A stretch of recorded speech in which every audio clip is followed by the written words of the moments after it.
Now, you see, the way you talk are frightening quite a lot of people. Okay. All right, according to what they've been saying and what I know. And I want to know that, are you going to not necessarily be meek and humble and all that, but are you going to just minimize your way of approach? Because not everybody's a revolutionary, or they have not been trained to be that, and the fear is keeping people away from coming together as they should. Now, what can you do about that?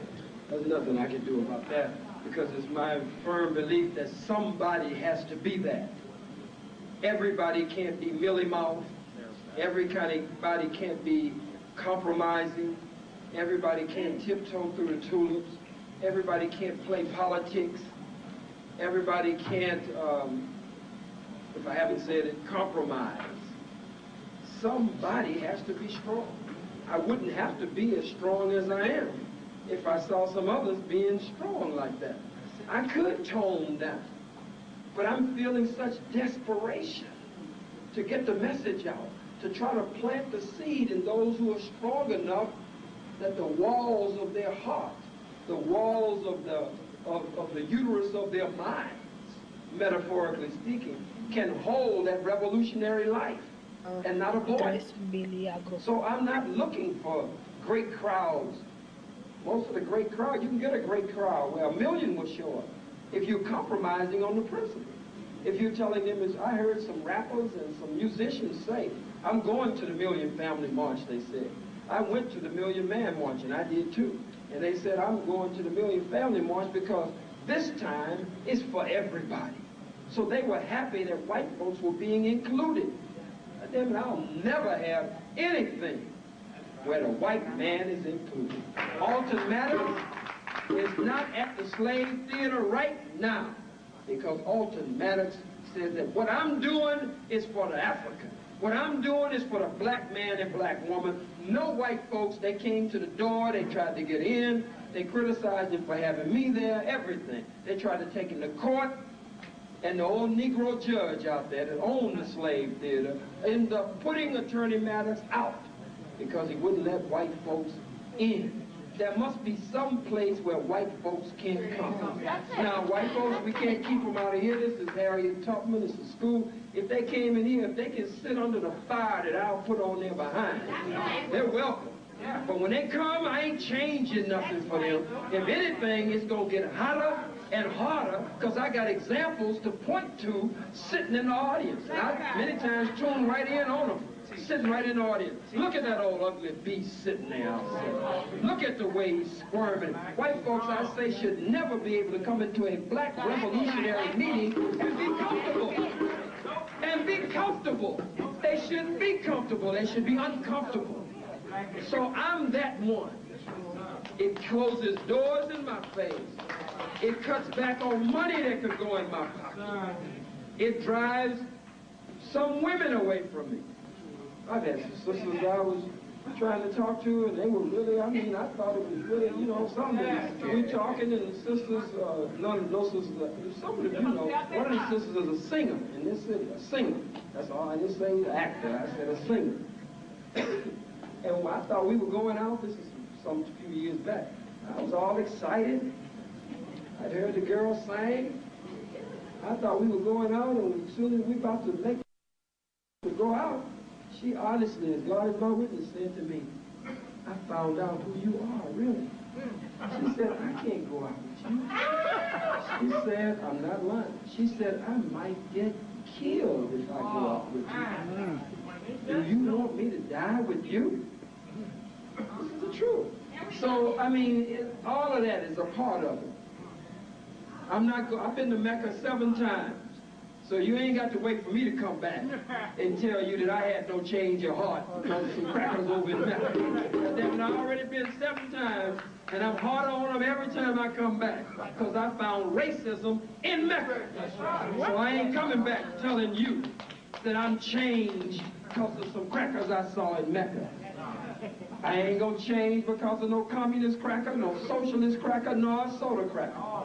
All Nabisco crack. No cracker is going to change me.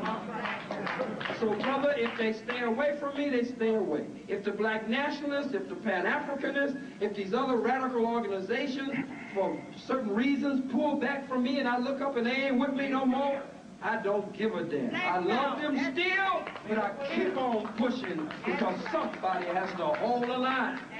And I'm going to hold the line. Back against the wall on the 1-inch line. I'm holding the line. 4 downs down and I'm still holding the line. You ain't going in, cracker. You're not going in. Somebody has to do that. I'm comfortable uncompromising.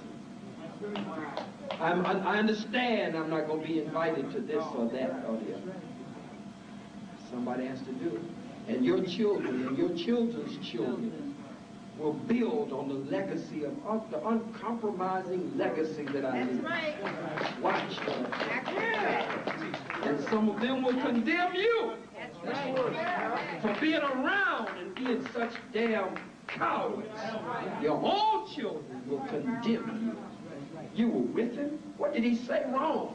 Well, it was the manner in which he said. There's no manner to fight an enemy like this. You fight it with everything you got. Malcolm said, you want to know when your enemy will understand that you want to be free? I'm paraphrasing him. He said, your enemy will understand that you want to be free when your enemy knows that you're willing to do anything to be free. Anything to be free. God damn it, you won't even talk to be free. You want to dress it up. He's too rough. God damn it, the times are rough. The cracker is rough. Everything is rough, but you just weak with all your Africa on. And ain't no Africa no goddamn where in your heart.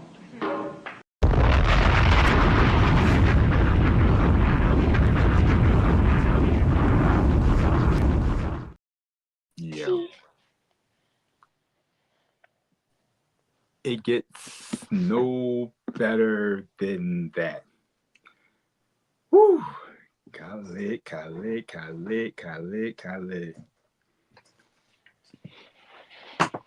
And he's absolutely right. Yeah, I mean, like, I know that I'm not the one.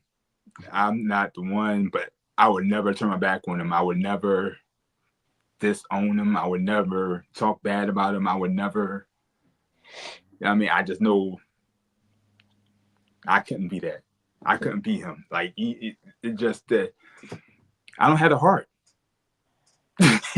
I just sit there and say it. I know I don't have the heart to be him. He was one of one. And I love him. I love him to death. I love him to life and whatever. But absolutely adore that man. Absolutely adore him. All right, so let's get to it. Welcome back. Long time no see. A lot of great things are happening. A lot of things are coming together.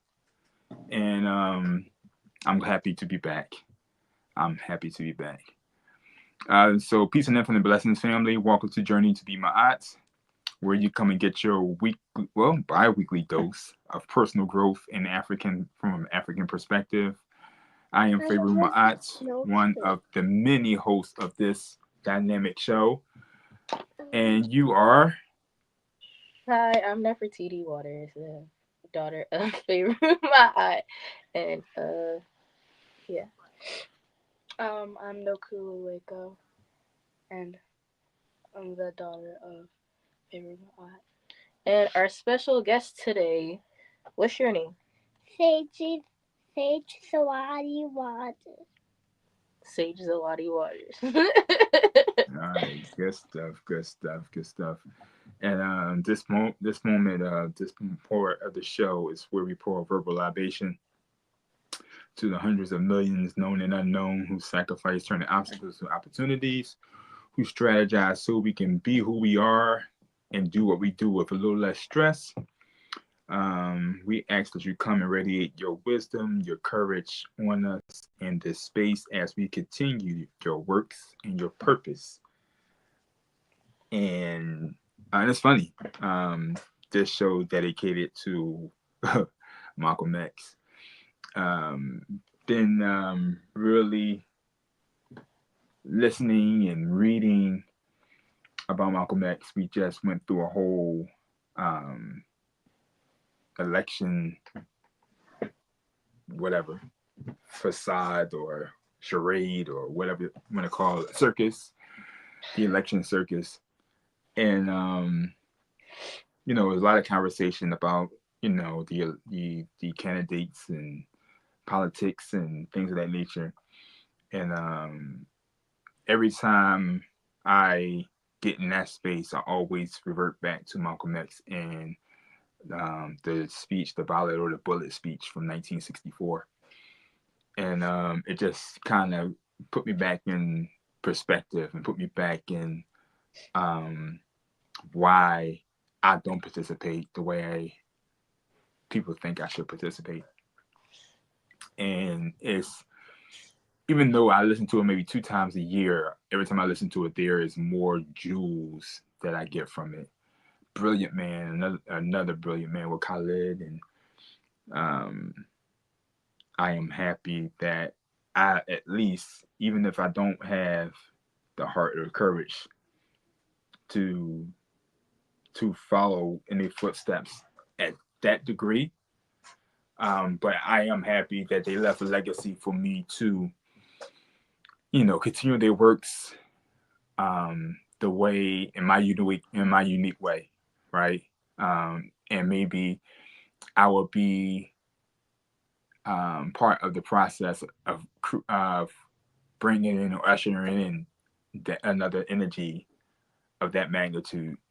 And so, yeah, so that's for me. Malcolm X is the ancestor in particular that I would like to honor this show too. How about you? Okay. Um, I'm going to say mine too. Those known and known victims of the recent genocides of many nations. Because I would list some, but it's just like a lot. Palestine or Congo. Mine I would say. be Sojourner Truth. Um, she was a visionary in many ways. She had a vision of us being free and um, being something other than just slaves, and doing jobs that were doing what we were told, and um, living beyond what everyone else thought we were only made to do. So um, that's who mine would be. Dope, dope, dope. Sage, you have one? Huh? Say Marcus Garvey. Say it. Say Marcus Garvey. Say Marcus I know Marcus Garvey. Coffee. There you go. This was Marcus Garvey. Nice. Ashe, Ashe, Ashe, Ashe. All right, so this is episode 28. Um, the title of the topic of discussion is, how can an African centered life of purpose transform our communities? Right? And so you want to start? Let's get to it. Um, let's talk about life purpose. Let's talk about the personal life purpose. Are you clear about what your life purpose is? I wouldn't say I'm 100% clear on what my life purpose is, but I feel like I do have a good idea. Mm-hmm. Um, One of them definitely being helping and taking care of my family and making sure that they're straight. Um, making sure, making sure that they're straight. making sure that um that I don't have to work for anyone else for the rest of my life, because that's just not something I want to do. But and to be able to create something and be a part of something that was meaningful and um actually helped people, whether it's hair or whether it's products or whatever it is, made them feel better about themselves or help their self-esteem or whatever the case may be. So, and live my life to the fullest, like travel, stuff like that. But the biggest part would be my family and making sure that I'm able to help people, whether it's hair, nails, um, doing the drive that we did. I think it was last month, 2 months ago. Yeah, I think it was 2 months ago. But still, Yeah, was that September, October? I think it was October 6th. Okay. Yeah, it was last month. Okay. But yeah, so, but yeah, stuff like that. All right. How about you, Nonku?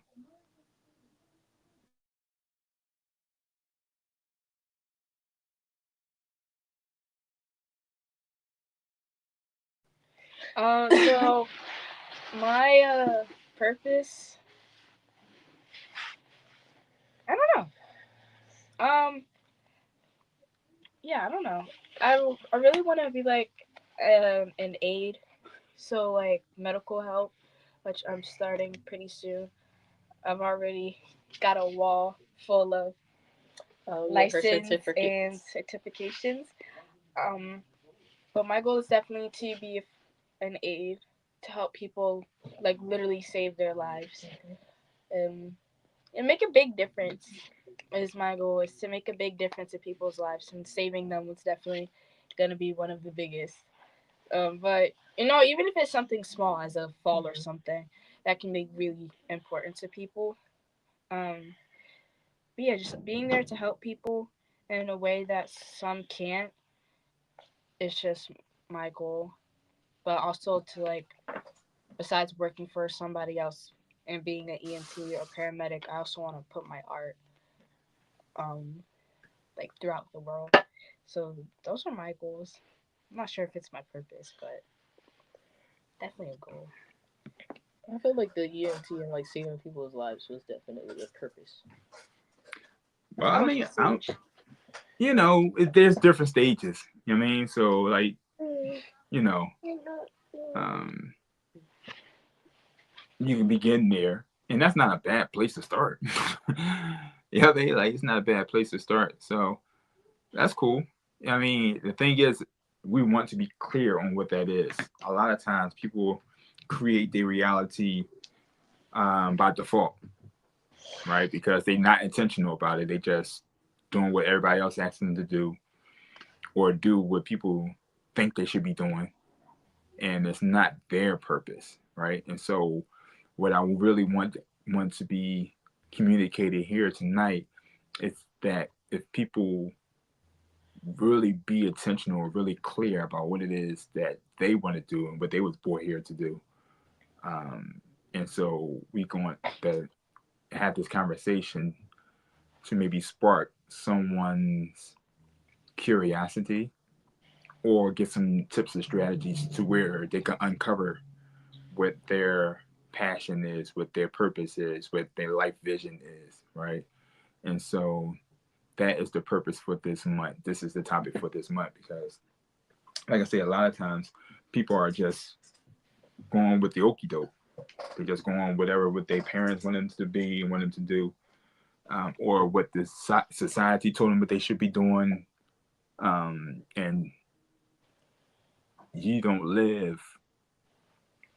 I'm gonna say the chances of you living fulfilling life doing that is highly unlikely, right? You may make a lot of money, but your purpose will always be tugging on your spirit, right? Because that's what the universe brought you here to do. that's the contract that you accepted, and the reason why you came into this physical realm, to fulfill that purpose, to advance humanity, right? So, you know, people think some people think that we're just here to work, pay bills, retire, and party, or whatever the case may be, right? And so, I would like to bring to the table that we are all here for a divine purpose, right? And so, if I can assist individuals to uncover what that divine purpose is, that'd be dope, you know? And so, that's the goal. That's the goal. Um, so, um, hmm. I like this question too, that, that Knowledge Born posed when he was saying the ancestral guidance as a source of purpose. And I know for definite, for me, my ancestral guide is Malcolm X. I know for sure. For me, reading the autobiography of Malcolm X, authored by Alex Haley, had changed my life forever. Like, it altered my life. It sparked something in my ancestral DNA, to where my life had meaning and had a purpose. And that's been the book that changed me. Like, I just thinking back at 15, reading that book, and just reflecting on that as I turn 51 tomorrow. How about that? That's crazy. So just reflecting on that, and I'm like, hopefully, if you haven't read a book that changed your life, let's ask that. Like, what book did you read that had a profound impact on your life?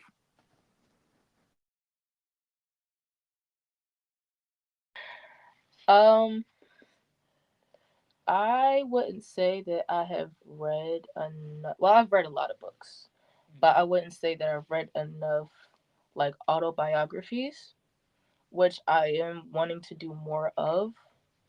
But there is a book that I'm currently reading, The Subtle Art of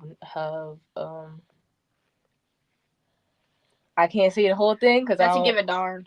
Yeah, not to give a A darn. fuck. I don't want to say it for one because he's here, and then I don't want to get some podcast. But it's definitely making me look at things differently, um, and it's helping me learn how to.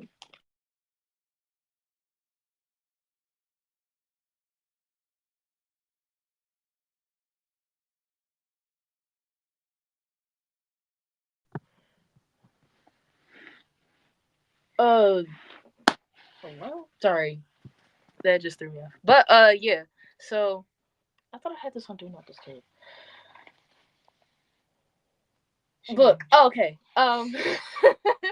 The book is but yeah, it's definitely, I would definitely suggest you read it, or I don't know if there's like an audiobook or you can listen to it or whatever the case may be. I would definitely suggest that you read it though. So far I actually like it, and I read it halfway through and then I started it over again to see if there was anything that I missed. And there's definitely some more things that I'm getting a better understanding of. Um, so yeah, I would definitely say that's a book that definitely changed my perception of things in life or how to deal with things. But I will be reading more autobiography, so when if we ever come back to this question, I'll have a better answer for you. I'm gonna say that it don't have to be an autobiography, right? Mm-hmm. For me, it was an autobiography. there's several books out there that change people's life, like the Queen of Fool book. It's not an autobiography, but the information in it changed lives, right? And so it's not always like an autobiography. That's just what it was for me. The autobiography of Malcolm X was the book for me. So it don't have to necessarily be an autobiography. I do just want to read more in general because I know like those are like better ways instead of like movies because those aren't always 100% factual. They might try to add stuff in there just to make it more of a story. But I'm just saying I do want to read more of those just so I can have like a better perception of how they dealt with things or basically like how their life was. But yeah. Okay. Cool. No, cool. Can you take that from him, please? Thank you.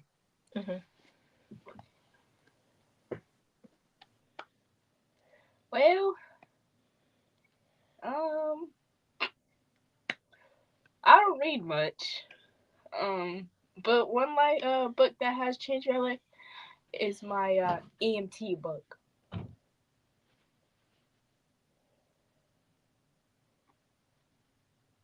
Continue. Yeah, so because normally when I read it's fantasy books, so I guess like out of like an actual book with a storyline that changed my life the most, it'd be They Both Die at the End, I think it's called.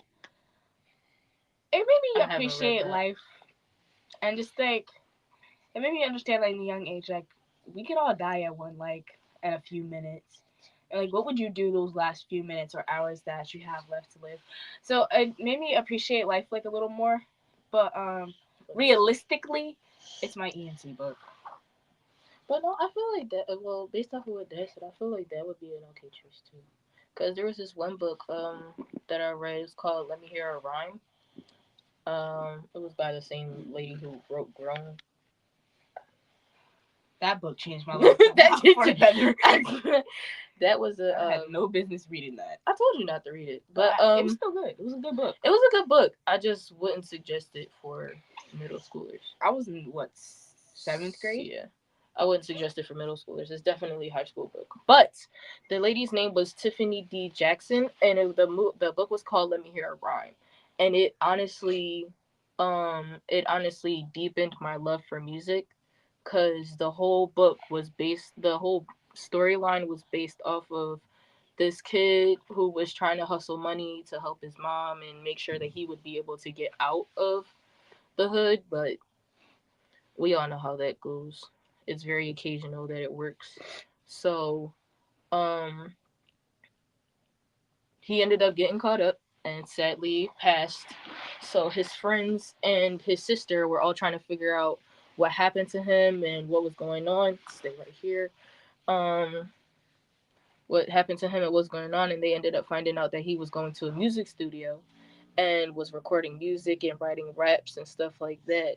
So, and then there was a lot of old school songs, like the flow that he went by was like Biggie's flow, and then his sister liked to sing as well, so she was singing Lauryn Hill, and then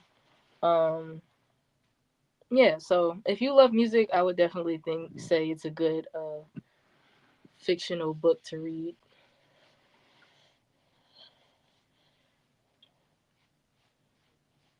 You're on mute. What's the name of that again? Let Me Hear a Rhyme. Okay. All right. I think I still have it in here somewhere. I don't know, but it's definitely. I probably had to return it back to school. But hold on. Yeah, The Art of Not Giving a is a great book.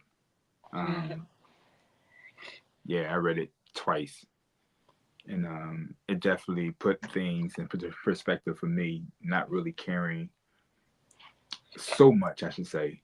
I still care, but not as much about what people think about me or making people happy, being a people pleaser, and things like that. And when you develop that kind of mindset, the more freedom that you experience.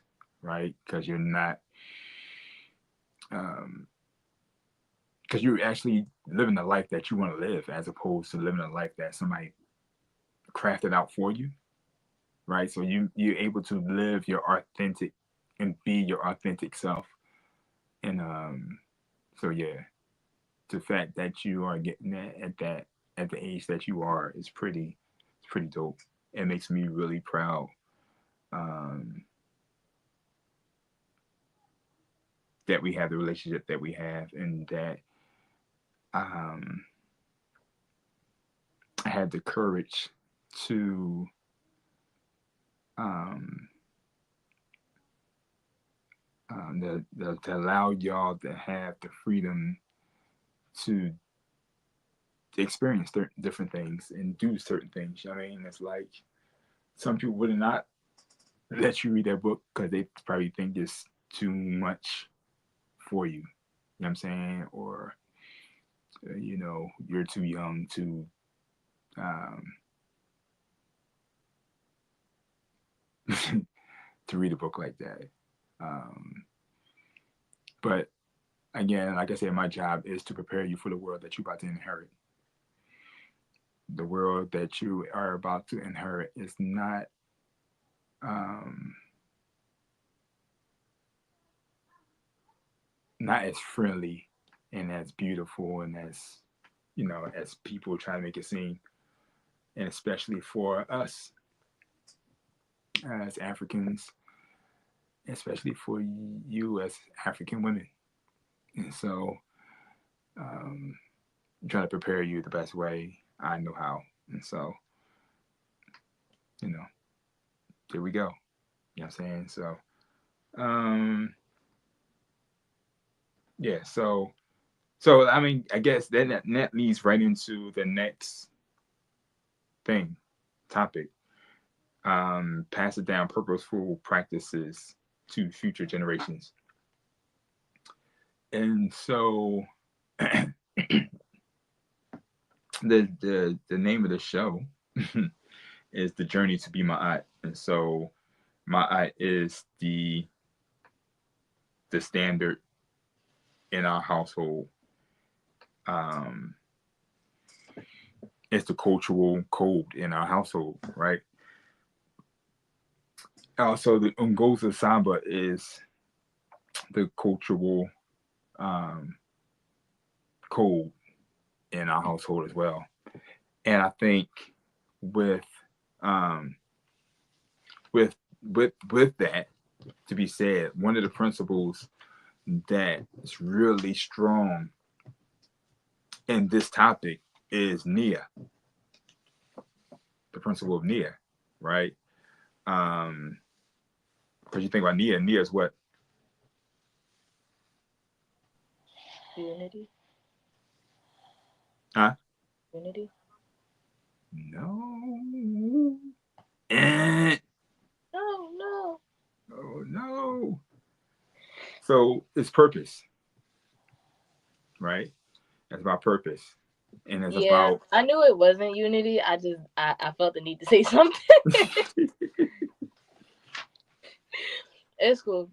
it's cool, and that means we gotta sharpen. We Yeah. gotta sharpen it up. Right? That means we just gotta sharpen it up. So Nia, when you talk about Nia and purpose, and that's Kwanzaa. That's Kwanzaa principles. That's not my but when you talk about vision, when you talk about individual purpose to fulfill a community obligation. Like my motto for Nia is my purpose, our goal, right?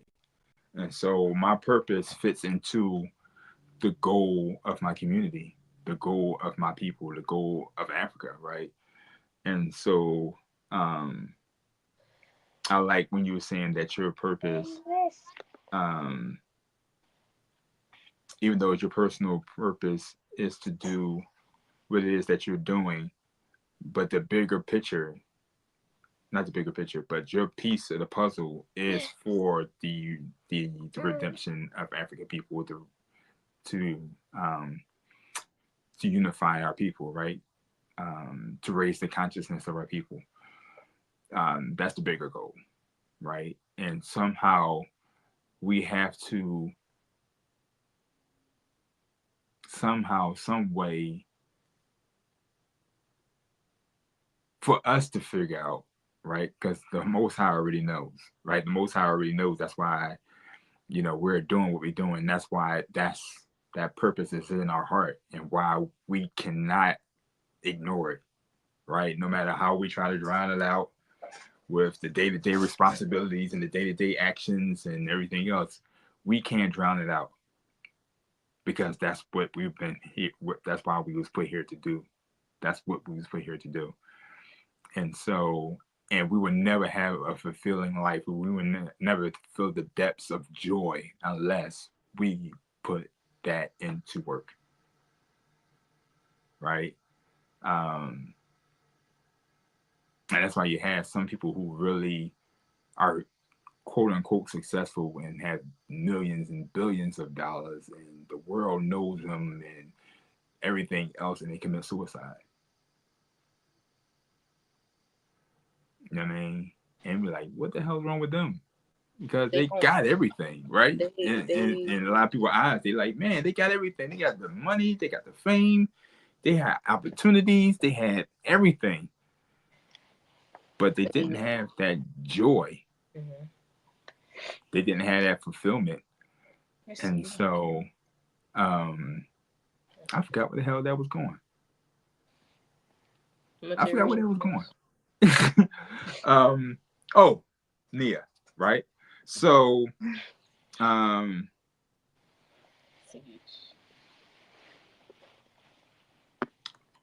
purpose have communal and generational consequences.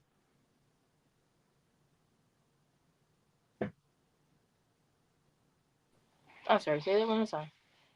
I said our purpose has communal and generational consequences. Mm-hmm. And I think if we live with that mindset and live from that perspective, I think we'd be a little bit more responsible about the things that we do on a day-to-day basis. Yeah. Right? And that's how our ancestors live. Our ancestors live with that perspective. They understood that each action that they take was an investment towards a better future for us. And so I feel like it's an obligation for us to do the same. Well, let me speak for me. I feel like it's an obligation for me to do the same. And they say every generation should be better than its prior generation. And even though I don't know what y'all going to produce, I don't know. I don't know for sure. I know that y'all definitely have a better start than I had, right? And so, in that, I am pleased, right? In that, I am pleased. And so, and I believe that y'all going to really accomplish some great things. Y'all already accomplished some great things to where people outside of our empire see that, right? People outside of our empire see that. And so, they speak highly of y'all. They wish their children was like y'all. And they constantly are trying to adopt y'all or whatever the case may be. But which I wouldn't trade my parent for the world. Huh? Said I wouldn't trade my parent for the world. That part. Oh, thank you. I appreciate that. But yeah, so what do Nia mean to you? And I should have asked y'all that before I went into my whole damn rant, but but it's still nice to hear it from your perspective. Well, I don't really feel even like if I provided y'all with some cheat codes. I don't really feel like it was a rant, because sometimes I feel like you ask us the questions and we answer them, and then you don't really answer it, or you do, but it's like real brief.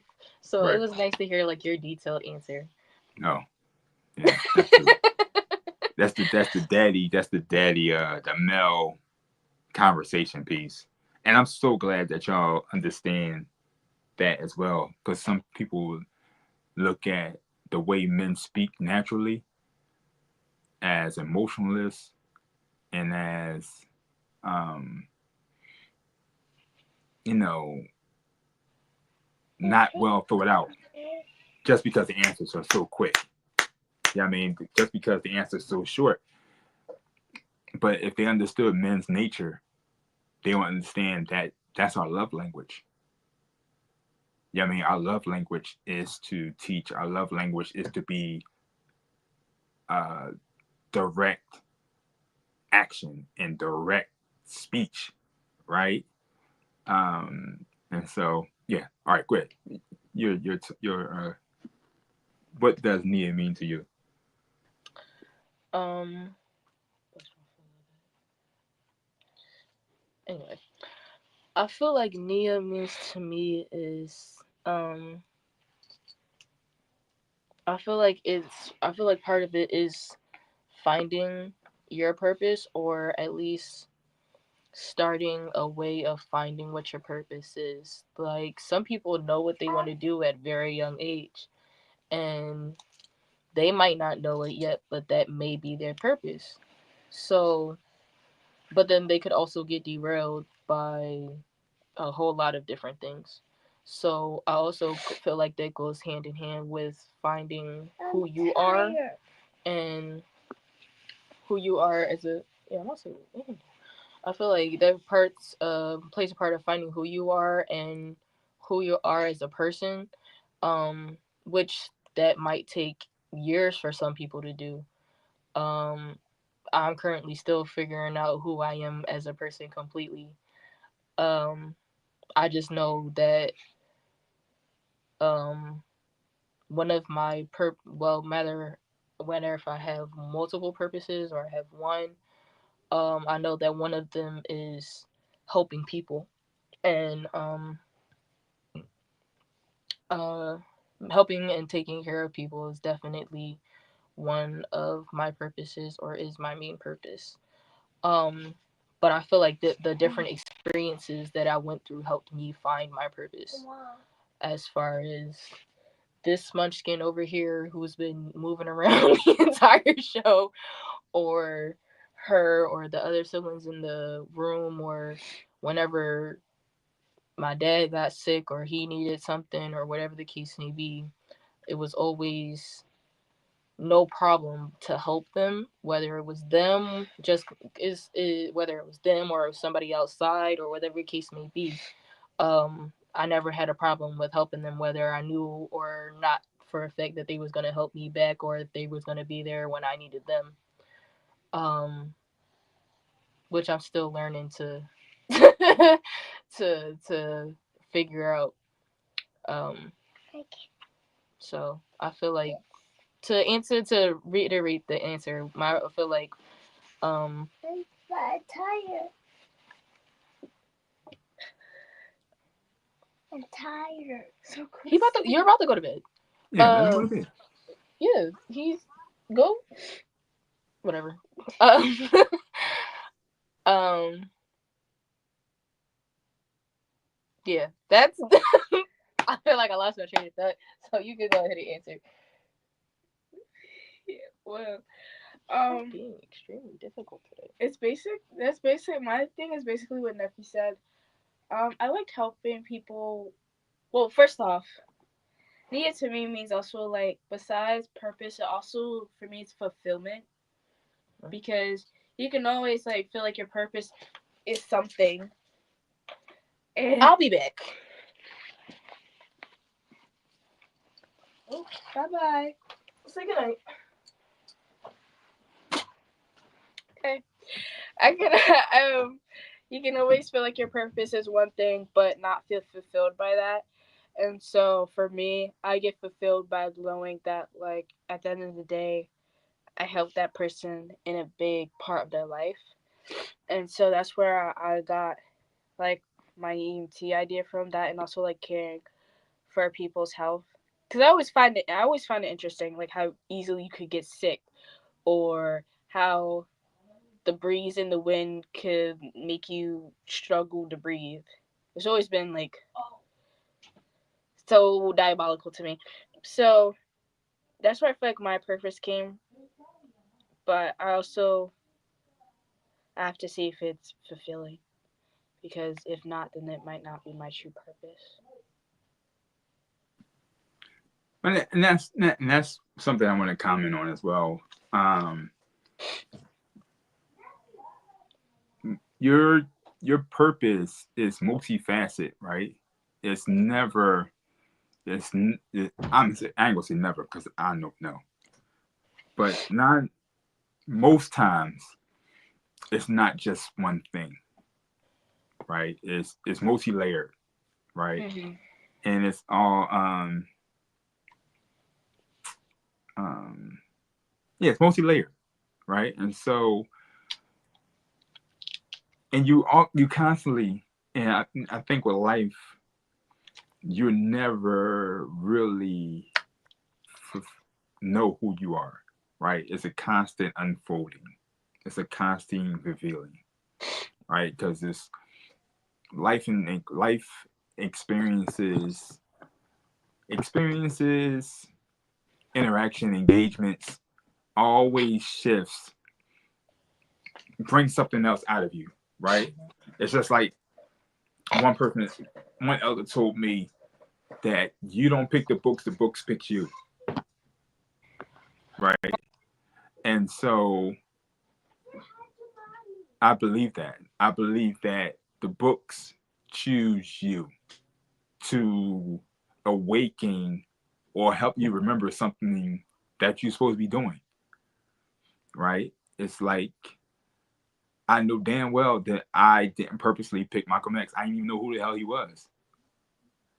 But that book, the art was so intriguing to me. I was like, yo, I gotta read this book. What this book is about, yeah, babe? And then I read it, and then it changed my life. It's like my favorite book of all time. And so, um, so all that to say is that you're really never really. I don't believe you really ever know who you are because you're so much more than who you are, right? Your soul has been around for eons, right? And so you would never learn your soul in one lifetime,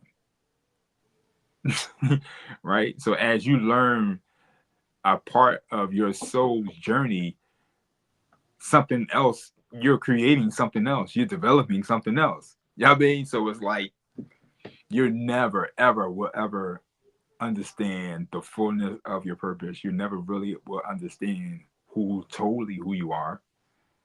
You know, just enjoy the process, right? I feel like it's the same way like people renew their vows like every 10, 20 Yeah, years because you're not married to the same person you were the first time. exactly. And I had to realize that because as a kid, I always thought, I'm like, why are y'all getting married again? Like, what's going on? And then, I was watching this movie. I think it was that movie with Bernie Mac and his daughter got married to a white guy or something. Or Ashton Um, Kutcher. yeah, I think Yeah, I think it was that, yeah. and they were talking about why they were renewing their vows. I'm not completely sure if it was that movie, but it was a movie that I learned about it from. She was saying that they were renewing their vows because they're not married to the same person. Like, I'm not marrying the same person. They were like, "What do you mean you're not marrying the same person?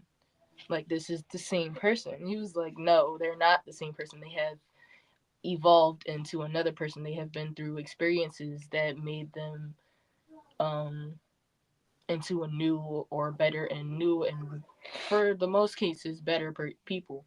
So that's why they're renewing their vows. That's why they keep renewing their vows. So they make new promises, and new relationships.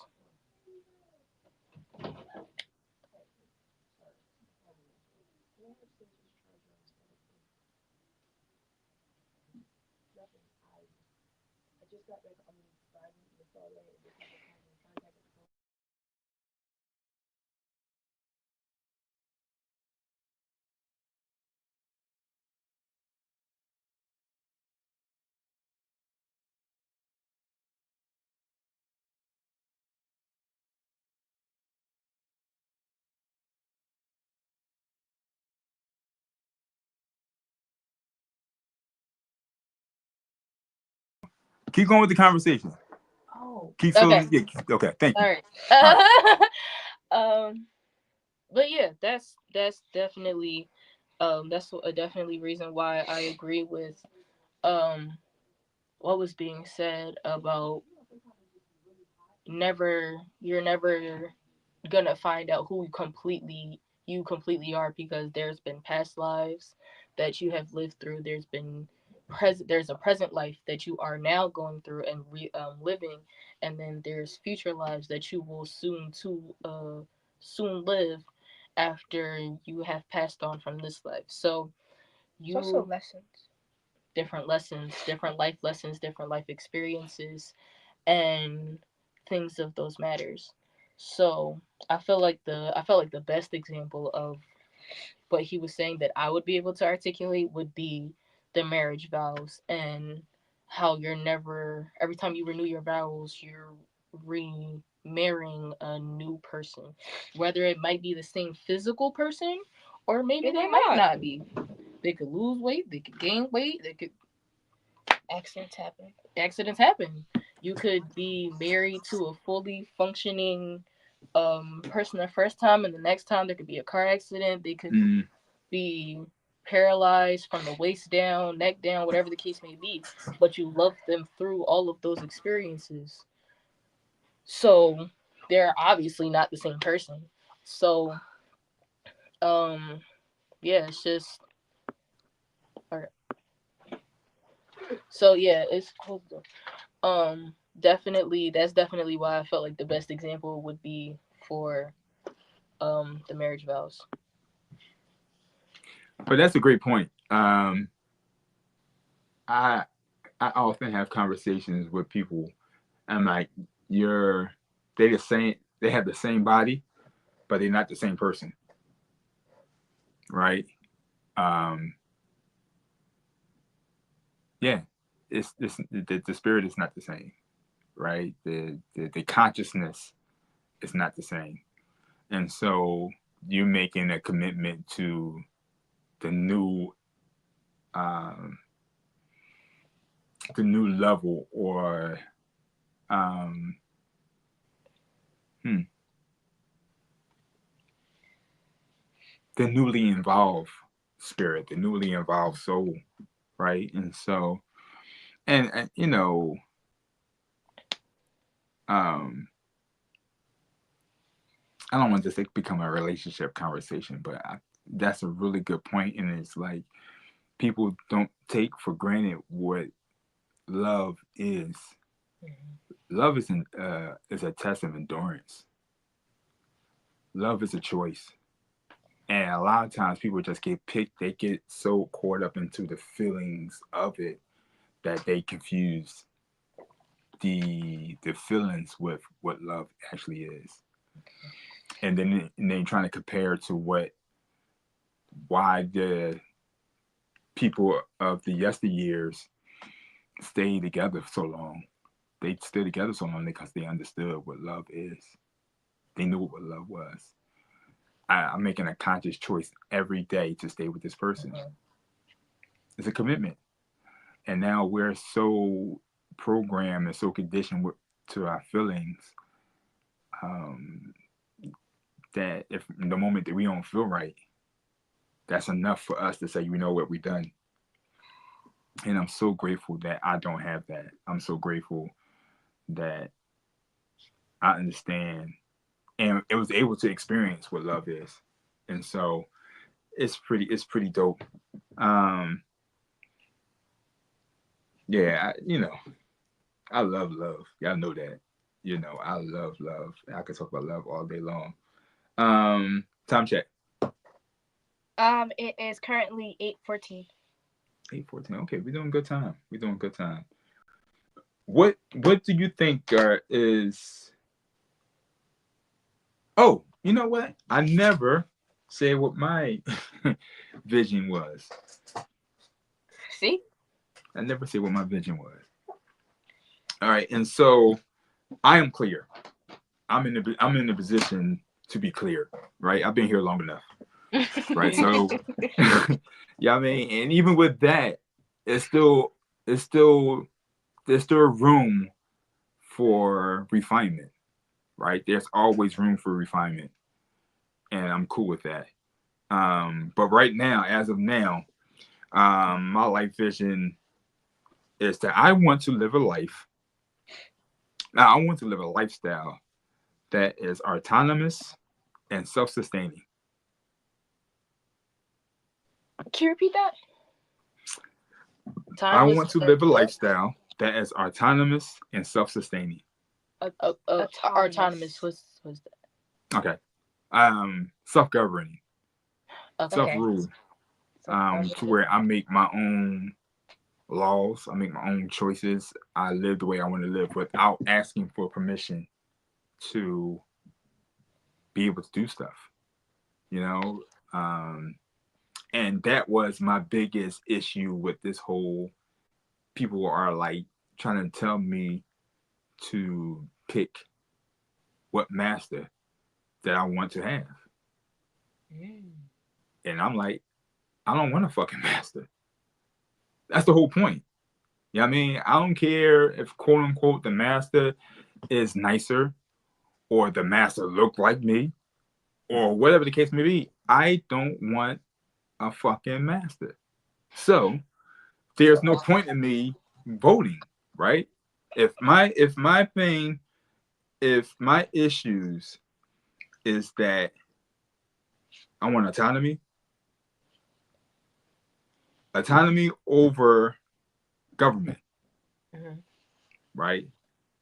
Rights over privileges. What the hell am I voting for, right? I'm asking permission for the government to say, can I please have the right to vote?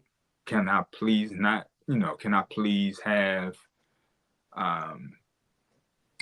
my taxes back? Can I please have, no. Like, I want to be in a position to where I get my full pay.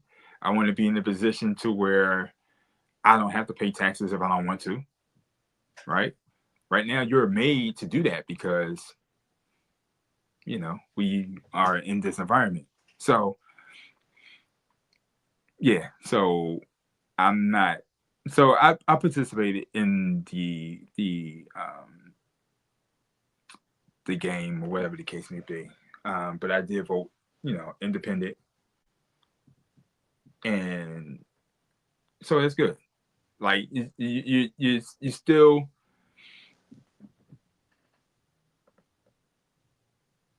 You still honor. I know people will say they honor the ancestors by voting and things like that, but their concept of voting was different than, we know better. You know what I mean? So it's like, like when they voted because they was like,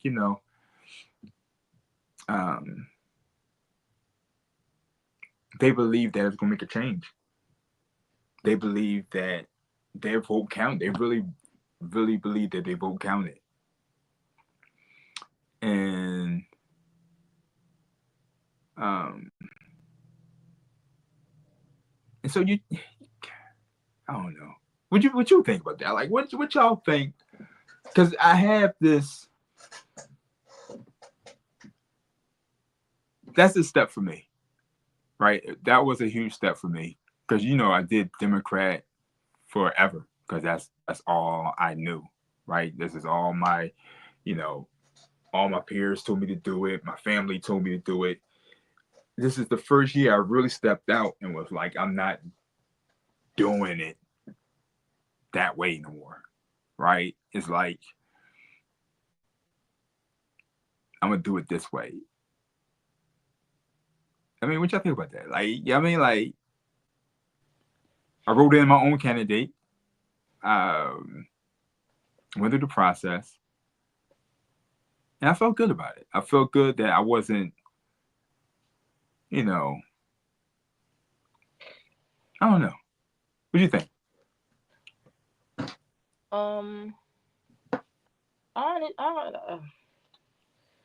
Everybody kept asking me, "Are you voting? Are you voting? Are you voting?" And every time they asked if I was voting, I said no. They were like, "Why aren't you voting?" Well, for one, I can't because I don't have my ID yet. And this whole process has been extremely stupid and drug out. But even if I did, I really don't feel like I would have voted because at the end of the day, like, I may not have paid a whole lot of attention in civics class, but I paid enough attention to realize that, like, they win the presidency based off of electoral votes, not population. Right. Popularity votes are popularity votes. It doesn't really change anything because at the end of the day, the main way that they are elected and put into office is based off of electoral college votes. So there's been plenty of presidents who have won popularity votes but still didn't get elected, still didn't get put in office.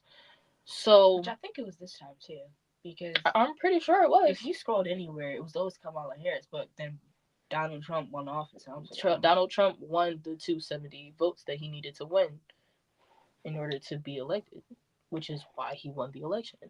So it's like, I don't want to say our votes don't really count, but like, when it's explained that the electoral college is the main votes that matter to someone being put in office, it's kind of like, what are we really voting for? Yeah. It's like we're just voting just to feel like we're participating in the whole process. But if you really pay attention, we don't really have a say. No. Because if we really had a say, when Donald Trump got impeached twice, he would not be in the president's office. Or when he was convicted of felonies. I think it's just. And I'm pretty sure it says if you're convicted of a felony, you're not allowed to be president. But hey, we still have Donald Trump in office. So which felons cannot vote, which is kind of ironic. Ironic. We have a felon for a president, but felons can't vote. How does that work? This whole election process. But I mean, it's really, it doesn't make sense to me. But yes, it does. It don't though. It do, but it don't because it's just. I'm gonna let you answer. Well, I feel like maybe it's because I've been put in positions because usually I try to avoid political talks because people are very simple-minded nowadays, especially within my age range. They are very simple-minded, and they take what is on the social media. They open Twitter, Facebook, Instagram, TikTok, whatever, and they take the first thing that they see or hear and they run with it. So, I try to avoid these talks because normally people can't handle being corrected by a person or a person with facts. But they don't want to hear it. Like, I've had some people who are close to me get very upset with what I was saying. I'm not for Kamala and I'm not for Trump, but they both do have regulations that do make sense. So it's kind of just like, either or. We've been set up, but I wouldn't say though. Like, I feel like the whole election process is just pointless. There's just overall, because it's like I feel like if we really had a say in things as much as they say we do, I feel like some things would be different. But absolutely. So it's just I don't know. For me, also not being able to vote, it's never been such a big thing for me. It's never been so detrimental or important, maybe because I can't vote, but also it's not affecting me in the ways I really care, because I know a lot of people were upset. Bro, upset is an understatement. I don't know. I saw a lot of people very outraged. I saw people screaming in their cars, crying hysterically at TVs. It's just a lot. I saw people blocking other people just simply off who they voted for. That actually happened to me. Did he actually block you? No, he didn't block me. Oh. But a lot of people that I followed were like, if you voted for that orange, unfollow me, block me, don't ever talk to me again. And I felt like it was very immature because it's just like, everybody has their opinions. And half of these people saying that can't even vote. That was my biggest thing. I was like, you can't even vote. But, you know, I don't know. It's a very dainty topic. To each his own. Especially for females with the whole abortion laws and stuff. It's been very dainty to females. It's been disappointing watching whether they're black or white. Female is a female. You have a uterus. So, but seeing them split apart as much as they have simply off of abortion laws and beliefs and opinions of others was kind of just like ironic. I had people slightly get loud with me because I didn't care as much as they wanted me to. But for me, it's just kind of like I don't have any business meeting those laws. And I just hope that it doesn't come upon me that I need to. Mm-hmm. Like I wouldn't wish it on anybody that something happens to them and they get impregnated. But it's just like also like I don't really. My whole thing with the abortion laws, and I feel like we're getting off sidetrack, but this is gonna be my last comment on this whole thing.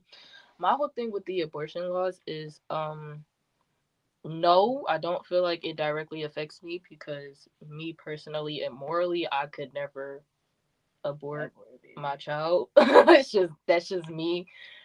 Personally and morally, I couldn't do it. So I'm not really worried about it as far as me, but I also know that there are medical situations where a pregnancy could also end up in the death of the mother carrying the child because of something going wrong or whatever the case may be. So other than that, I don't really have too much to say on it other than the medical aspects and the well-being of the mother and having like emergency terminations and stuff like that. Yeah, but besides that, the only disappointing thing for real wasn't even Trump getting president.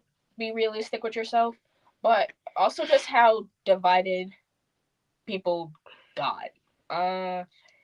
You know, like even 30% of black men voted for Trump, which nobody expected, but that's what happened, right? Yeah, I think 74% of the black community, or the majority, I think it was like 74% voted for Khamou. I think it was black women. I don't think it was black people in general. I think it was black women. But yeah, but so it's just like, you know, even things like that. It's just like you didn't expect that because you think we're gonna unify together and elect a colored woman for president, but that didn't happen. In fact, we split apart once again, and that's what always happens. We lose unity within each other. So their entire. But that's a conversation for another. Yeah. What was the topic that we brought? That's why I said I feel like we're kind of getting sidetracked. Well, yeah, I was just asking y'all a question about it because, like I said, the first time I voted independently, and that was based off listening to Ballad of the Bullet and reading the book from Malcolm X, and that was what he suggested. Until we get together as a people and come up with to come together and unify. And whatever party is best benefit us, but we have to become first organized and put ourselves in position to be the powerhouse that we are. We just not organized. And so, we're just trying to get y'all feel on it. I feel like definitely for us, even though Neffy can vote or whatever, if she chooses to, you have given us a space where we can express how we feel, whether it's an independent group, Trump, Kamala, whoever else decides, Kanye decides to come back, or whatever. You also give us a safe space to be able to come to you and talk about it. Whether it's like we don't think something is right, you always give us like a realistic answer.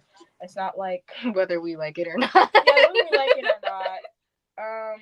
Which in that case it hasn't happened, but it might, because we're not always gonna agree on things.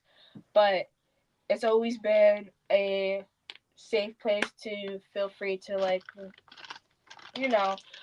vote on whoever we want, whether it's president or a senate or whoever. You always gave us a safe space to let us pick who we want. It's never been, you're gonna vote for this person or for this party or this or that. Because I have friends where their parents are like, you can't even wear the color blue. Literally, I had a friend on my lunch table say that she couldn't even wear the color blue, in their household because it was bad luck, or just like people wanting to argue over it. And it's just like, all I know is at the end of the day, I can go home and spend my thoughts to my dad without it being like somebody coming at me with a knife because of my opinion. And also, like, sometimes my comments might be out of pocket, so not too much. But I do. But your eyes said a lot. Girl, finish your statement. But I always go to my dad before I start saying things more publicly. I always be like, "Hey, is this like insane? Am I crazy for saying that?" And when he says no, then that's it. Because he's gonna give me a realistic answer. He's not gonna be like, "Oh no, you're not wrong." If I'm wrong, he's gonna tell me. I'm not telling you. Oh, okay. I thought you were saying that because I was saying I didn't say anything. No. I'm just fulfilling my idea that I had going in my head. I'm done now. All right. So yeah. So that it was yeah. That was something. So what's the time check? It was like 8:30 something. 8:31. Okay. Anything else y'all want to touch on far as like vision and purpose and fulfillment, things of that nature? I got something. What's your ideal? No, I'm trying to see what she was gonna say. If you was gonna say the same thing. What's your like ideal life? Like, not when you die, but ironic, like close to that period. Like, where do you want to end up in life? Like, what is your biggest goal to complete? I don't know how to.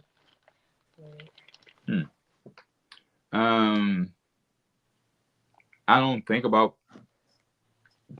putting too much time into the future, because that's me taking for granted that I'm going to live long, right?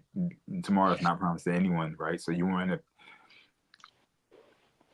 to enjoy the life that you are given every day, right? So like I say quite often, that if I was to go to sleep tonight and not wake up tomorrow, I'll be happy. I'll be okay with that. Like I say, I got things in place to where financially, y'all will be okay financially. And I think what is put in your heart and what's been put in your head is going to take you all a long way. And just based off us having the conversations that we have and the relationship that we have, that I believe the things that I shared with y'all going to implement and do well with them. So with that, I'm good. You know what I'm saying? With that, I'm good. Y'all good people. And that's what I wanted more than anything else, that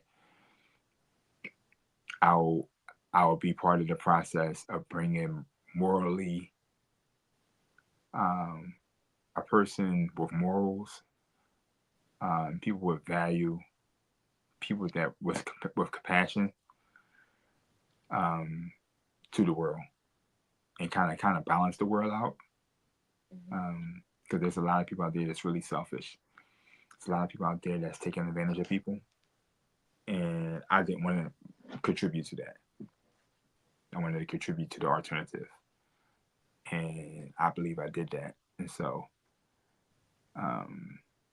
but if I do live a long life, if I do live a long time, I always want to buy. I always talked about buying the island, and I always talked about just waking up every day to trees and mountains and water and all that good stuff. That's still my dream. Like that's my dream. When I achieve that, then all is right with the world.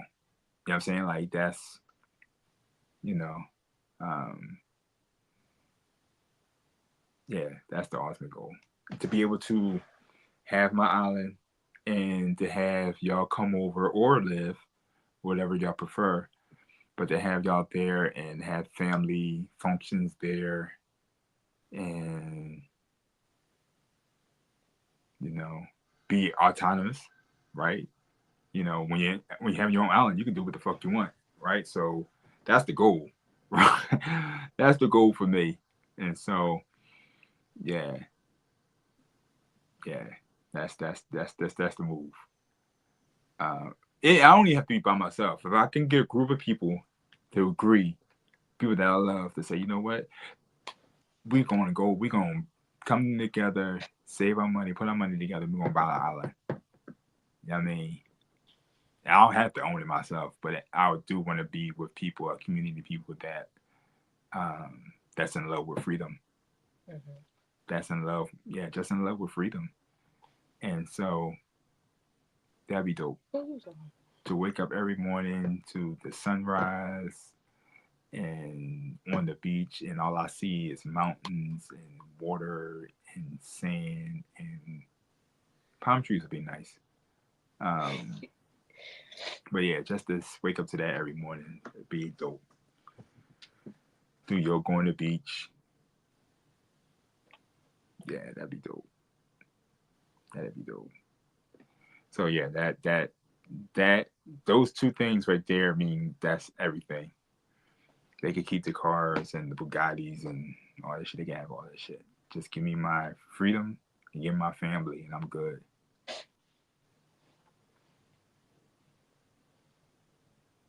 You want to answer your own question?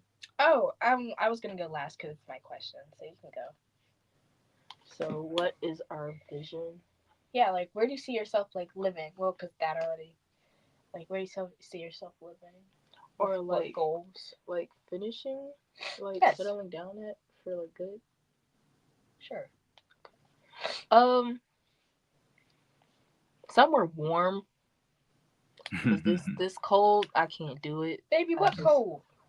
We are in climate change. We gonna get there this year at some point. Mm-hmm. We gonna get to them 20s and 30s weather. That cold, that cold, I can't do it. Can't do it. Makes me ashy, shiver. I can't do it. Ashy. I can't do it. Good girl. Yes. Anyway, let me answer my question. Anyway, yes, ashy, but somewhere warm, and definitely have my own set of land, whether it's on an island with Dad, because we could definitely invest in that too. I would definitely like to have multiple spots to go instead of like have one stable like forever home, and then definitely like travel different places, maybe buy some property here, buy some property there. So like whenever we got to get out of the States or get out of wherever we at, we got another house we can go jump into. So definitely that. And but like definitely want to settle down in somewhere nice and warm on the beach with water. Basically what Dad said, because I love the beach. I always had. But you don't like sand. I don't like sand.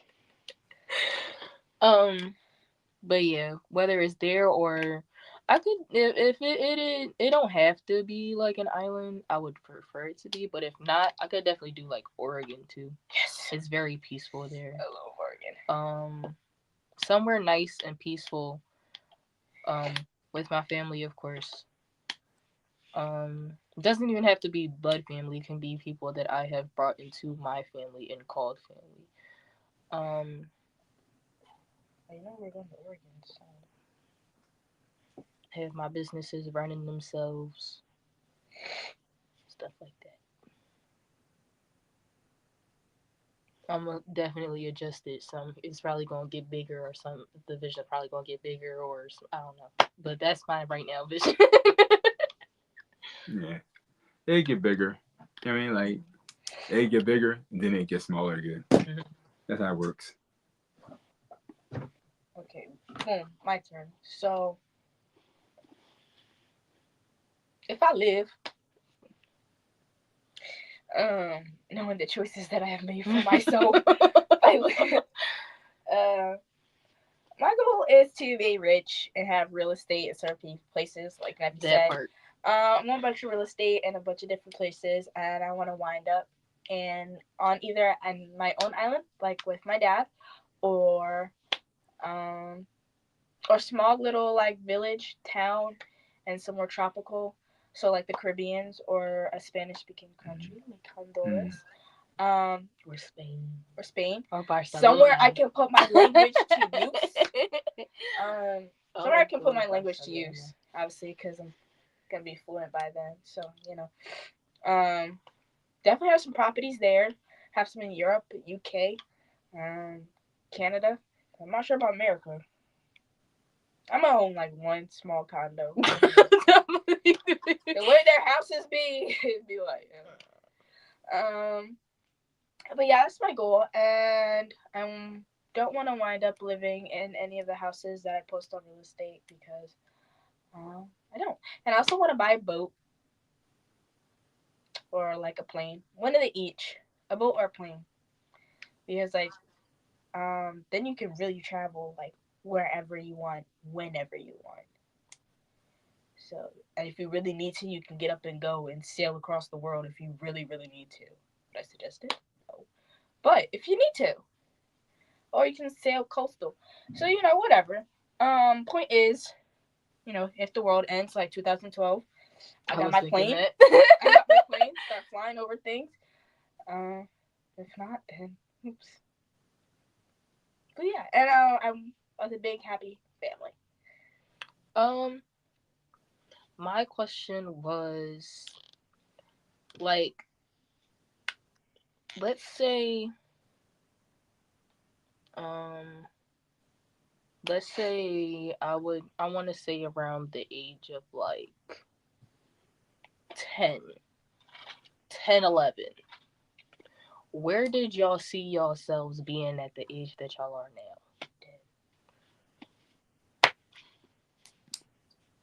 Dad, you can go first.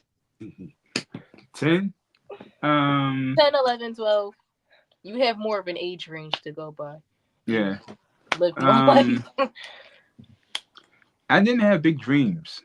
I didn't believe that stuff was possible.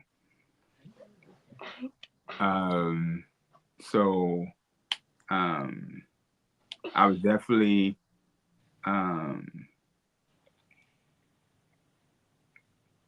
I ain't gonna say a victim of my environment, but I was definitely my environment played a big impact on my beliefs, what I believe was possible. And so I couldn't even imagine myself thinking about an island at 10, 11, or being a professional or being a lawyer or anything. But the one thing that I did vocalize on many occasions is that I wanted to be the best dad I could possibly be. Mm-hmm. And so I don't know if I cursed myself with that, I ain't gonna say curse myself, but I definitely want, because it was like I never said I wanted to be a great husband, right? I wanted to be a great husband, but I never verbalized that. But I damn sure verbalized I want to be a good dad. And so I got that. I got that practice more times than I expected. And I'm grateful for it. Like, I love it. I love the fact that So what I meant, I didn't mean curse. I should say limited, not curse. Because because we was both over here like cursed. Wait, what? Yeah. Because curse, curse, you would feel regret. I would feel like, oh my God, like, I mean, and I never felt that way. Never. Even in the toughest times, I never felt that way. But I did limit myself, right? I could say that's the better word. I limit myself by just saying I wanted to be a father. But again, I had these limited beliefs. I didn't believe none of that stuff was possible. So why even vocalize it? Right? And so, yeah, that's the only thing I thought about. I didn't want the women in my life to go through what my mom went through. That's all I knew. And I believed that I had control over that. There was no amount of money or anything like that can control how much of a father I could be. Right? And so, so thank you for that question, because now I could change the narrative. Now I can say I limited myself by just saying I wanted to be a father. Nobody never asked me that before. So I chose the wrong term, and I'll take that back and use the word limited as opposed to the other. Amen. Shay.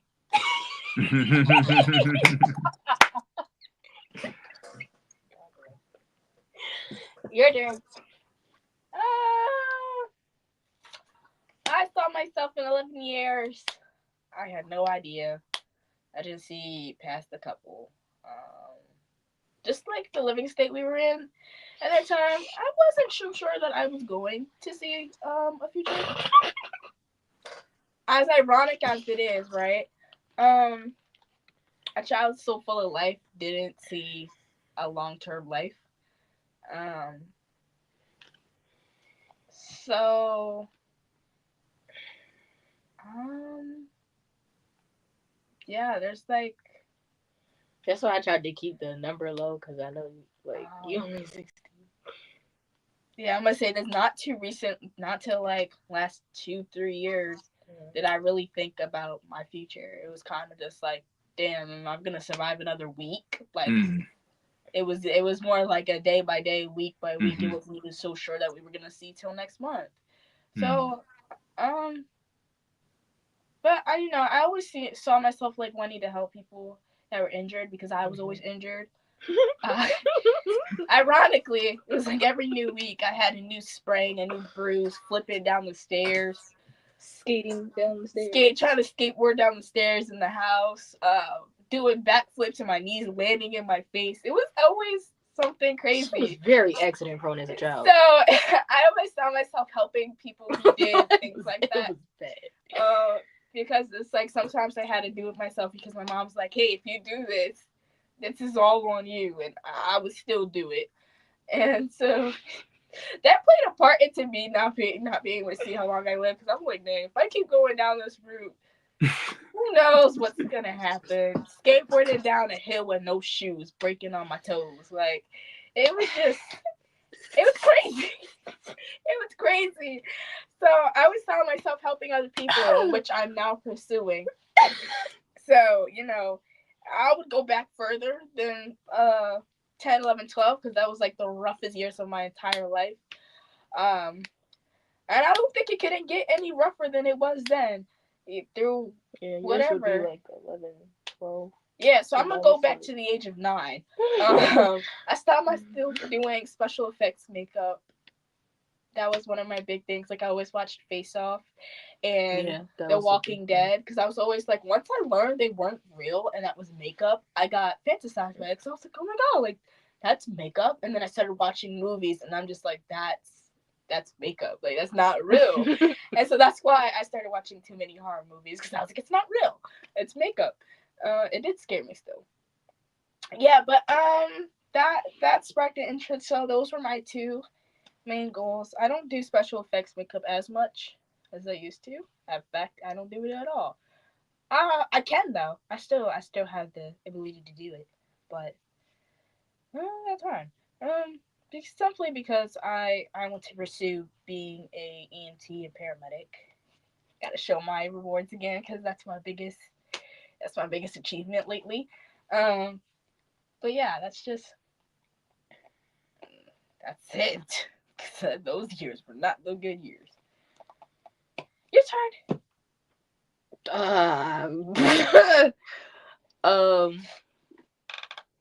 I'm just processing the fact that me being 10 was 9 years ago. Grandma. Damn. Okay. I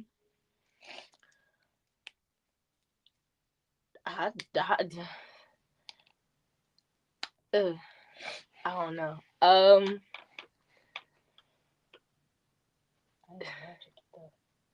Yeah, cause I don't know. Like, I feel like 10. I was probably like in middle school, like fifth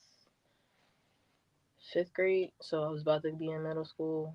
We had just moved. Yeah, 10th. I was 10, fifth grade. Just moved, and to the Bancroft house. I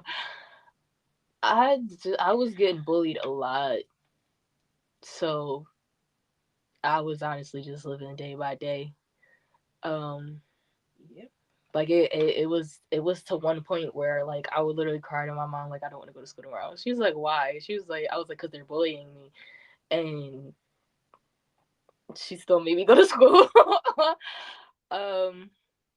She let me stay home like twice, but she still made me go to school. So I'm a go to like into like the later years because like 10 through like 12. Hey, those are just some rough years. Yeah, 10 through 12, I was getting bullied a lot. Damn, that was just some rough years. 10 through 12, I was getting bullied a lot. And then when I was 12, my grandma came and stayed with us.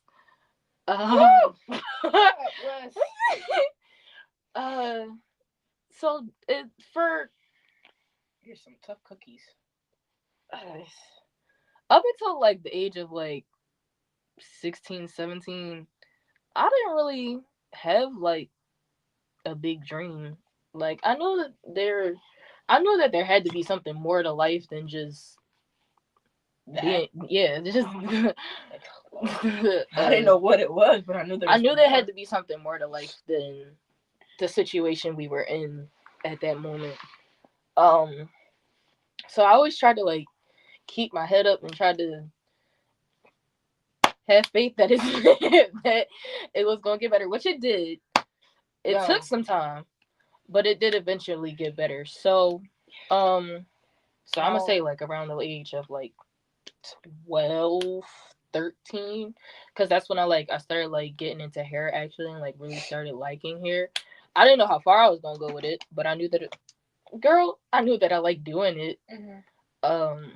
Besides that, and when I first asked this question, I don't know if y'all could hear, but the statement she said was real though. Like, I didn't like there was shootings everywhere. Like one time, me and my friends were in a house one time, and we heard gunshots 2 blocks away from the house, and we all looked at each other and was like, "Well, we're not going outside today," and that was literally it. Or like the one time I went to go walk our dog. God bless Spartacus.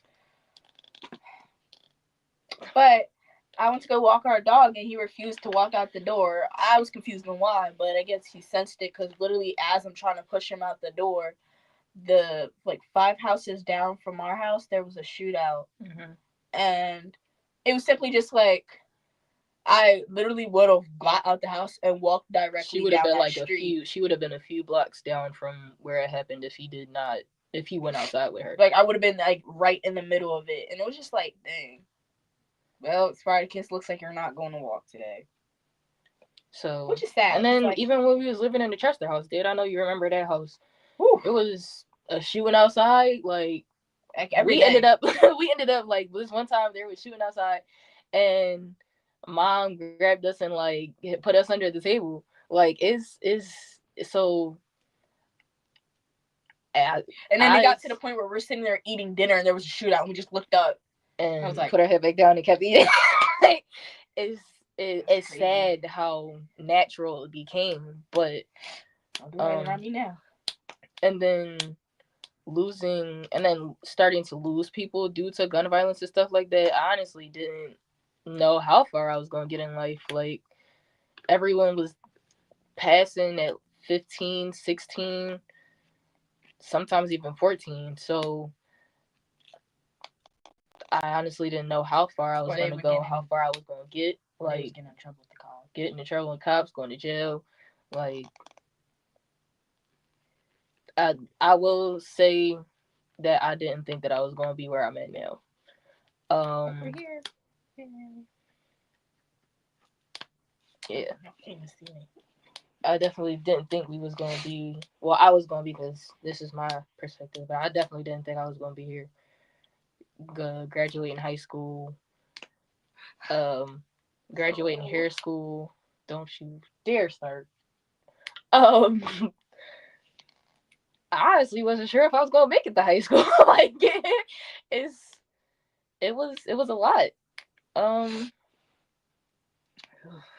So, but the reason for me asking everybody this question was just to see like how far we've actually came from where we may have dreamt, or where we may have never dreamt, or where we may have never thought that we were going to get this far or live this long or succeed in the things you're succeeding in. That part. So yeah, I guess I wanted to see like what we all had planned out for ourselves and see if we succeeded at those things. And it turns out we all had very similar childhoods and didn't really vision much for ourselves because we didn't know how long we were gonna be here. Which is actually very sad. but we made it through, so yeah. Well, I wanna like add, because I didn't think my mom didn't let me go outside, so I knew I was going to be quote unquote safe. My mom kept me inside. Like I didn't even learn how to ride a bike until I was like 15. Yeah, I remember you told me that. I was like 15. So, yeah, my mom wouldn't let me outside. So, but she was scared of the environment. Mm-hmm. Yeah, I mean, my dad was an ex-drug dealer, and so they was always trying to recruit me to be the next drug lord, and she knew that, and she just believed that if I was to go out in the streets, that they would recruit me and stuff like that. So I never feared that I was going to have a short life. My thing was that there was only a certain amount of money in the world, so I couldn't have the greater things, or I wasn't deserving of the greater things in life, right? And so I had a very like the poverty mindset. I had that on lock, and so I still have to look back on that now. Like we ain't in those times no more. Like you can get what you want, bro. Yeah. That's why it's just like when we go out to eat or something, I'm like, you know what? I'm getting this, and I'm taking some home too. But it's not always good because then you wind up spending a whole bunch of money that you don't need to. That happened to me at a Dune Day. I was. Especially like because when you get money, it's like, oh my gosh, I have money and I can do what I want. I can eat what I want. I can eat. Like I don't have to like eat the scraps of Tuesday when it's Friday or something. So it's just like, you know. But you know, I don't mean to laugh at it. It's just it also happens like with like keeping items. Mm-hmm. I kept a whole bunch of stuff I didn't need to because I felt like I might never get it again. And I guess that comes with like being evicted so many times or losing things so many times through whatever it was. But it's just like, you know, I had a fear that I'm never gonna get a pair of these again. I'm never gonna get these again. And it's just like they ain't got socks with holes in them and you don't wear them. So it's just like you just gotta throw it out. But because, whatever. But, you just gotta like be mindful of those things. It definitely took a while to get out of that mindset, though. I'm still there. I'm not as bad as I used to be, but I still hold on to stuff a little longer than I was supposed to. I feel like once you've been in that for so long, it's always gonna be there. You might grow out of it to an extent, but it's definitely always gonna be there. Cause it's like the one time where we all had Chinese food for dinner and we all had like different things, and I was like, "Dad, I only spent $20." Like, and it was just out of habit. It wasn't even intentional. It was just like, okay, well, Dad can get this, we can get this, and then well, there you go.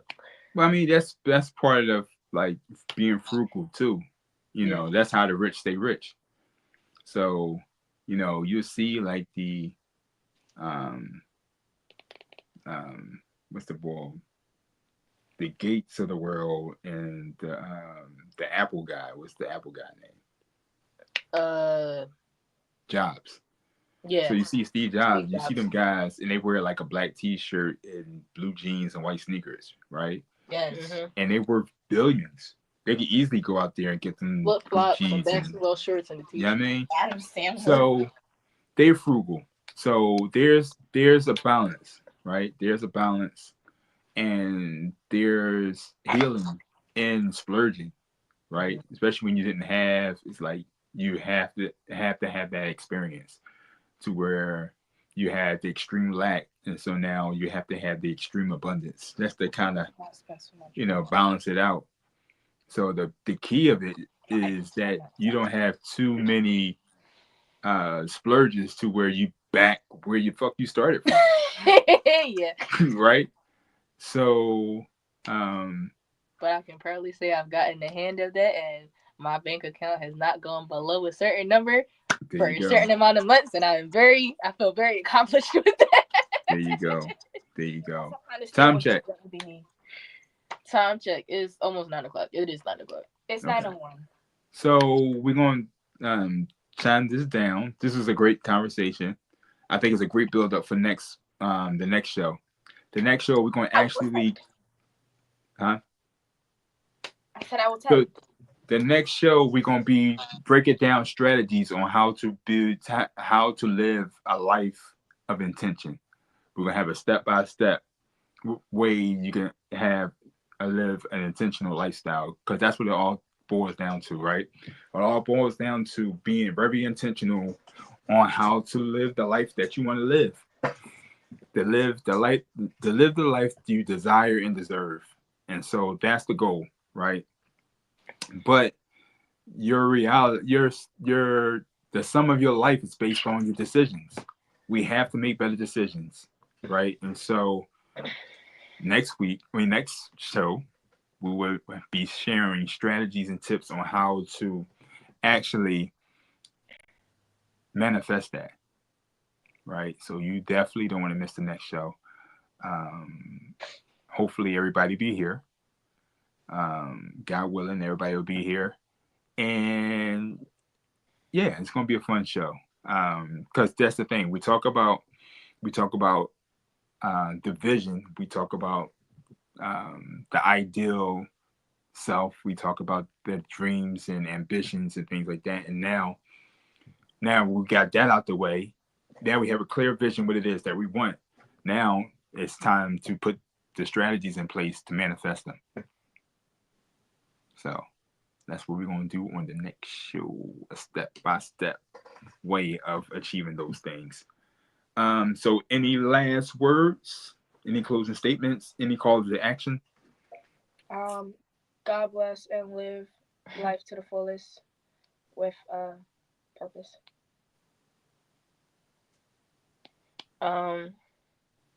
If you find your purpose, or if you even think that it's your purpose, I would definitely say try to pursue it as much as you can. Especially when you're young. Yeah. Because if it don't work out, you can always try something else.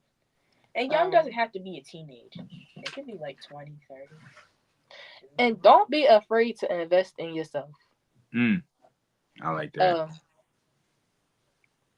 Because with every failure, there's a lesson. And you fail at this, but you take if you take a lesson from the failure that you just made, then you can apply it to the next thing that you choose to do, or the different method of the same thing you just tried to do or tried to pursue. I feel like I'm definitely still learning that. Because it's just like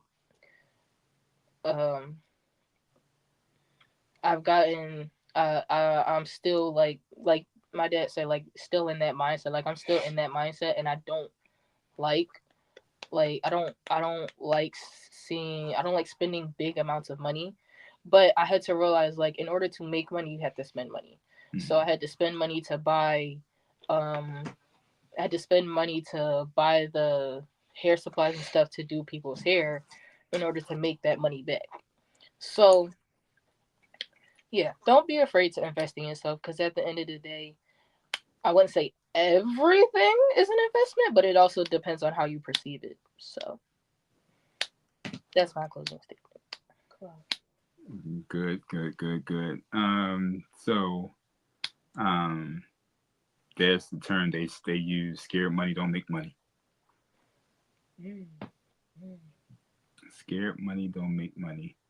And like you said, everything is an investment, and everything, like even the failures, quote unquote failures, right? But you can use those missteps as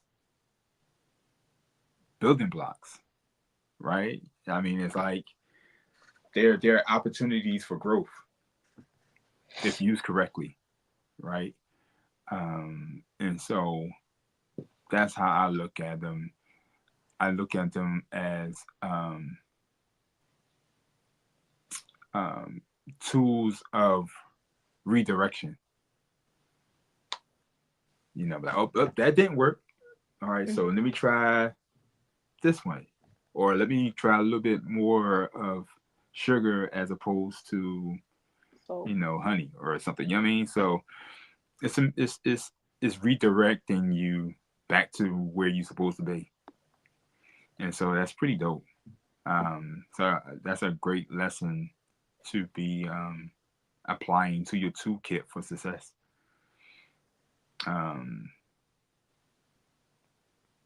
Each quote unquote failure is one step closer to total success. It's part of the process. It's part of the equation. It's up to you how many failures you want to experience. Yeah, I mean, if you're learning from you have less failures, quote unquote failures. So my closing statement is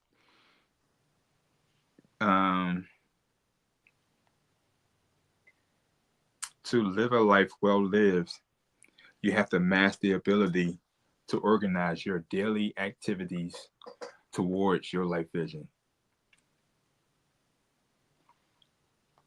And that's something that I have learned to get a lot better at, right? Like I said, you have to be very intentional about the things you do on a daily basis. Them daily habits shape your reality. So you have to be very, very intentional about your daily habits. You have to be really aware about the decisions that you make. The reality that you're living right now is the sum of the decisions you made last year. So if you want a different life, you gotta make different choices, different decisions. So that's it. All right, so I'm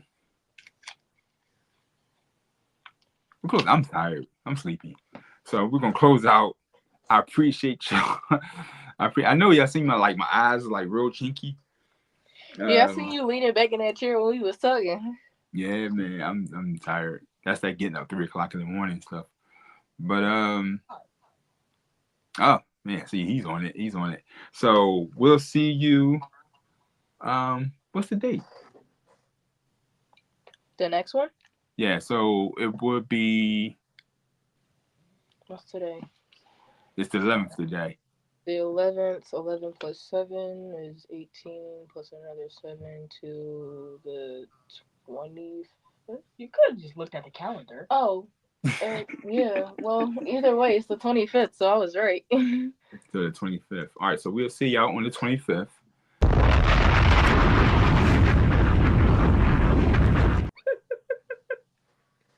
I love that, man. My bad. So we'll see you on the 25th. I automatically do mental math. Yeah. So if you love this show, if you like this show, there's many other shows like this on this show that can also use on this platform that can also use to support. Knowledge Born could use your support. He's doing that documentary. He's doing a lot of things that's sharing our stories, and so you could support him in many ways. And I guess it would show up. I know for firsthand, $ Knowledge Born Allah on Cash App is one of the ways. And you cannot go without this book, and let me explain why. Voices of the Diaspora, written by Knowledge Born Allah, takes you through countless and countless different blacks. From our scholars, our warriors, our great sisters, and even entrepreneurs. It speaks to the past, the present, and the future. There's even an action plan for us that are serious about businesses that we wanted to take on. Entrepreneurship is one of the first things that he speaks about. And if you're an avid reader, this is a 5-part series. So this is not only a great resource for ourselves, it's a great resource for us as parents. We can teach it and incorporate it into our lesson plans for our children.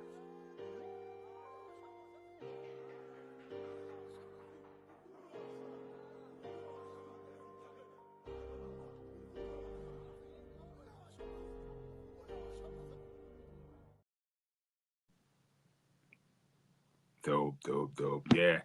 I got mine months ago. And I have yet. I've read some of it, but I got to get better with it. I'm holding myself accountable. So I'm going to get better with it. I'm going to share it with y'all. That's a great testimony. I appreciate that. So we'll see y'all on the 25th. With some new, there's a lot of things going on. Some new projects, some new team members, some new projects. Just really a lot of good stuff going on. Rebranding. Yes, a lot of stuff is going. A lot of good things are going on with PM EST. So stay tuned, and I will see y'all on the 25th. That's the next Ma'at day for us. I'm close out with this book here. If you get an opportunity, Spiritual Warriors Are Healers by Nhudishi. Great book. And I will see y'all on the 25th. Peace.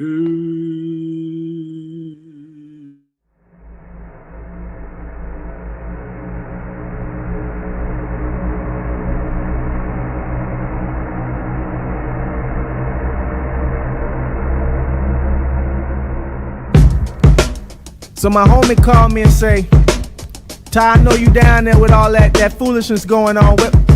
What the deal is? What you got to say about all that?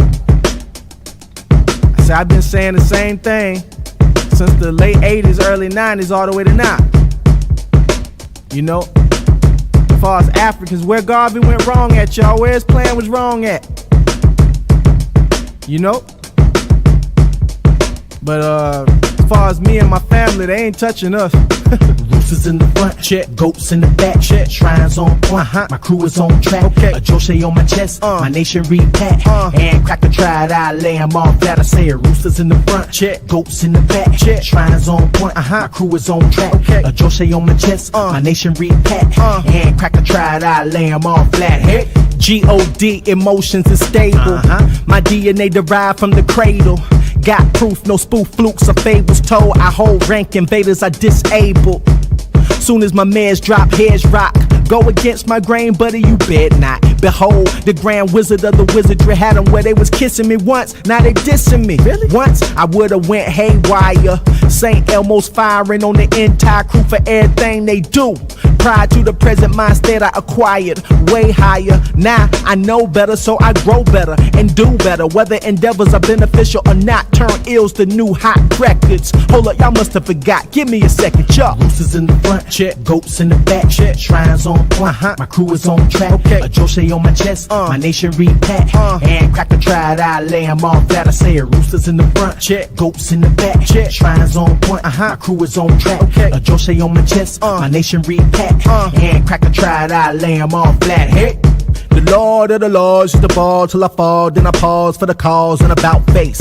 Kept it raw to the core, then they jaws hit the floor when they saw what I brought to the black race. We ain't black, it ain't a race, okay. I'm gonna pay for English language debates, trying to communicate. They courtroom is like monosodium glutamate. I discarded, cracker laws is garbage. Remember that. On my shrine stay fed, homie, I'm too devout. Confident with the force, so I be cooling out. Soon as the pigs step up running they doodle mouth, I hold my nose while my ancestors shoot it out. Yep, and bang bang on the cracker gang. We the top shotter like Khufu. Let them hang juju. It ain't a thing, you rolling with the all-knowing. So pardon me for all the showboating. I got roosters in the front, check. Goats in the back, check. Shrines on point, my crew is on track. Okay. A Joshe on my chest, my nation repack. And cracker tried, I lay 'em all flat. I say it. Roosters in the front, check. Goats in the back, check. Shrines on point, my crew is on track. Okay. A Joshe on my chest, my nation repack.